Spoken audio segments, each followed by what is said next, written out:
All right, I want to pitch on the craziest business idea I've had in a while. And this one's pretty crazy, but I'm putting it out there because actually I don't know if it'll work. Here's how it all came together.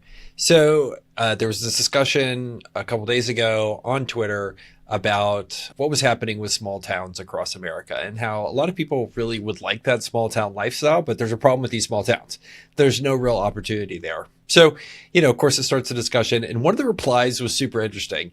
It came from my buddy, and I'll put the reply up here on the screen.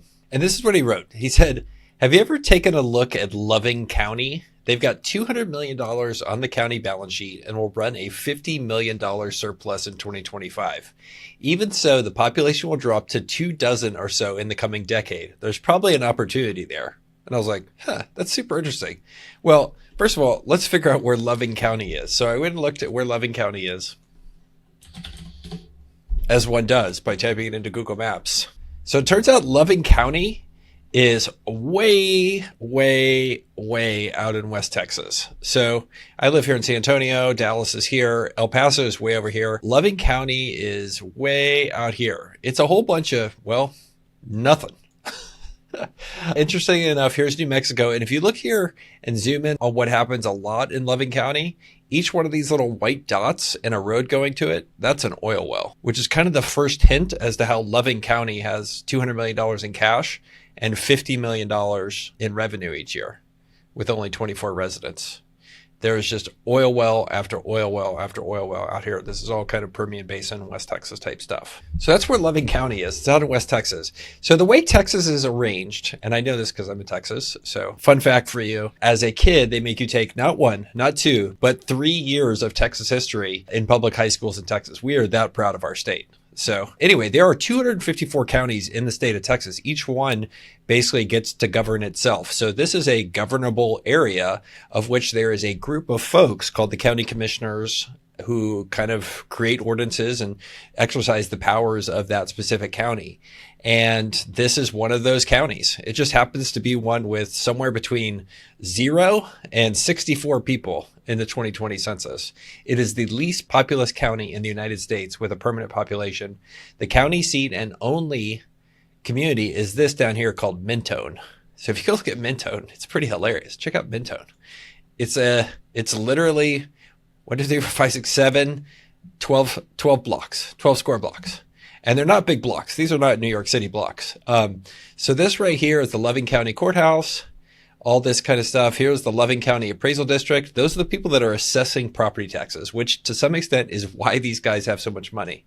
And some of that money they take and they spend on this, which is the Loving County Community Center, which is really freaking nice. If you look here on Google Maps, like these guys, look, there's how many times if you lived here, there's 64 people in the county. Do you show up at this community center and you're the only person here? I mean, getting a tennis match must be hell because it's not like there's a lot of opponents here.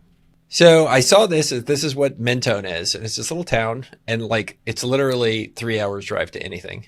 So super interesting. And then, so going back to Fitz's stuff, we've got this county, it's got $200 million in balance sheet and it's making $50 million a year in cash, mostly because it's like an oil county. So next I said, okay, let's go look at the Loving County financial report, see if he's right.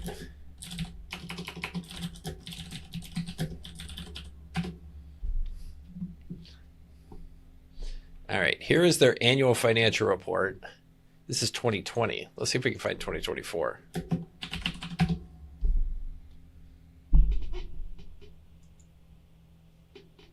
The Loving County adopted budget. Budget certificate. Property taxes. They're making $5 million more compared to last year's budget in property taxes. So this is all the stuff where they're spending money. Total activity, total budget. Now, where's the balance sheet? In 2021, these guys had a $36 million surplus. In 2022, they had a $13 million surplus. In 2023, they had a $31 million surplus. This county's just printing money. It's pretty amazing. All right, let's see. Can we find their balance sheet? So that's their budget. They're just vomiting cash, which is cool. Let's go look and see how much money they're planning on making in 2025. In 2024, they did a budget surplus of $6 million. So they spent a bit more money this year than they did the previous year, but they were just vomiting cash. Just crazy. Is that 56 or 6? Oh, that's $56 million. They made $56 million as surplus in this tiny little county. All right. So this is super interesting. But there's something else that I thought of, which is the state of Alaska has a permanent fund. And the permanent fund that Alaska has is really interesting, which is it has $54 billion, and the permanent fund owns a bunch of assets. And it basically pays the people who live in Alaska a dividend each year.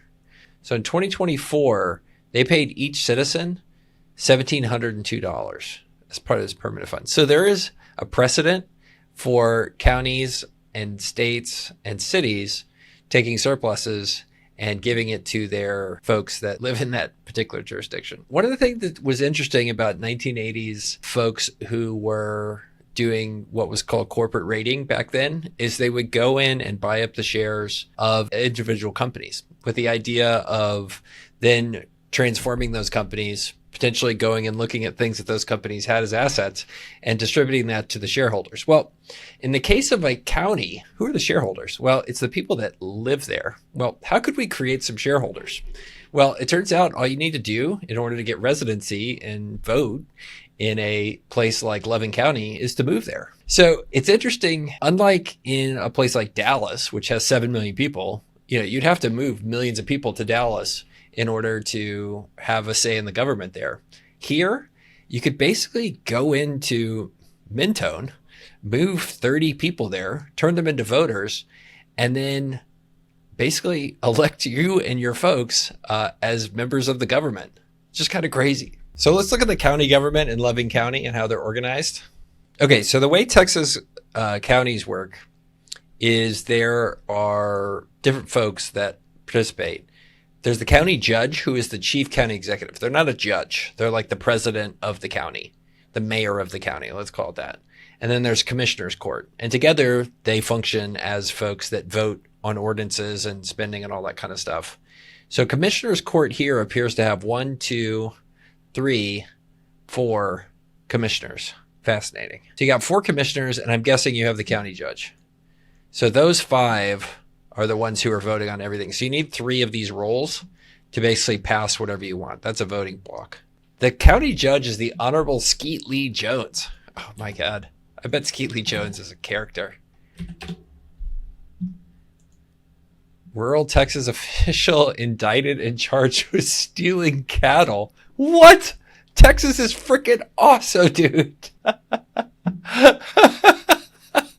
This guy's stealing cows. Oh, so sick. You've got to be kidding me. The county judge is a guy who went and stole a bunch of cows. These guys look like criminals. Oh, it's amazing. How do you get busted stealing cows? How hard is that? So back to the idea here. They have $200 million in cash, 50 plus million in income, and it gives you a chance that's pretty crazy here. Like the basic idea would be you move 30 to 40 adults of voting age out to Mentor, have them live there for a period of time, qualify, and then elect folks to the board that would change the policies. And the policies would be, we're going to start giving a lot of this money out that we're sitting on as a county back to the residents.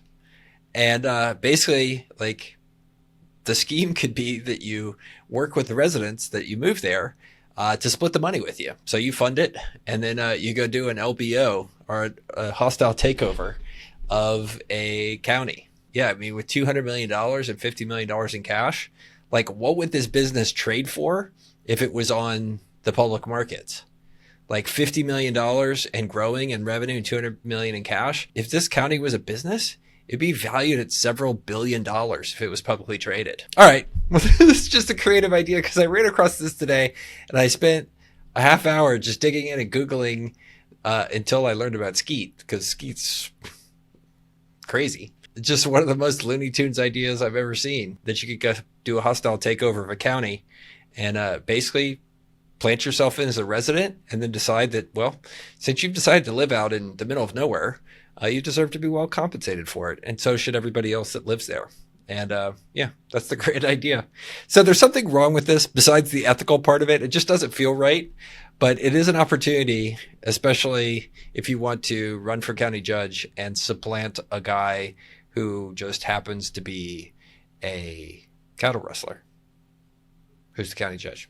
So anyway, if you're a lawyer, and tell me why this won't work, but it could just totally do it. You just move a bunch of people out there, take over the county government, and then just start handing out checks to everybody. Why the hell not? Let me know what you think in the comments below. See ya. Bye.